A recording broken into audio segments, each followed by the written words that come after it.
গাড়িতে উঠে হাতে হ্যান্ডকাপ আর পায়ে বেড়ি পরা, মাথায় পাগড়ি। এই উস্তাদ যখন আমাকে বললেন যে আপনি কি আমার হাতে এটা প্রথম দিন পেয়েছি,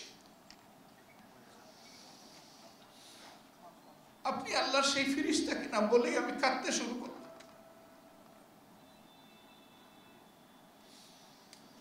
আমার যদি শক্তি থাকতো ওনার পায়ের বেড়ে এনে আমার পায়ে লাগাইতাম, হাতের হ্যান্ডকাপ এনে আমার হাতে পরাতাম।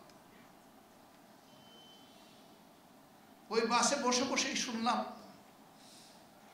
উনি দেশের বিভিন্ন জায়গায় 22টা মাদ্রাসা নিজের উদ্যোগে গড়ে তুলেছেন এবং তিনি শুধু যাত্রাবাড়ি এলাকায় তার মাদ্রাসায় 8 থেকে 8,500 ছাত্রের অভিভাবক।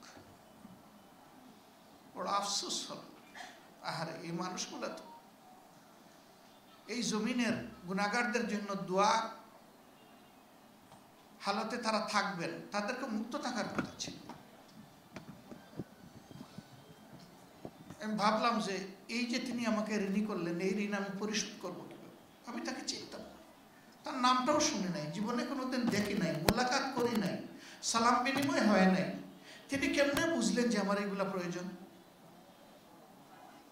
আমি তাকে জিজ্ঞেস করলাম, ভাই আপনি কেমনে বুঝলেন যে আমার এগুলা লাগবে? বলে যে আপনাকে যখন নিয়ে যাচ্ছিল তখন আমি তির্যক দৃষ্টি দিয়ে আপনার দিকে তাকাচ্ছিলাম, আমার মনে হয়েছে যে আপনি এইভাবেই ঢুকছেন, আপনার আর কোনো সাপোর্ট নেই। পরের দিন আমার জন্য জেল কর্তৃপক্ষের কিছু জিনিস এবং বাইরে থেকে কিছু জিনিস কিনেছে। ওই রাত্রেই তো আমি বরফ হয়ে যেত। আমি বিশ্বাস করি এটা আমার জন্য নয়, আল্লাহর এই বান্দাই কাজটা করেছেন মহান আল্লাহর জন্য।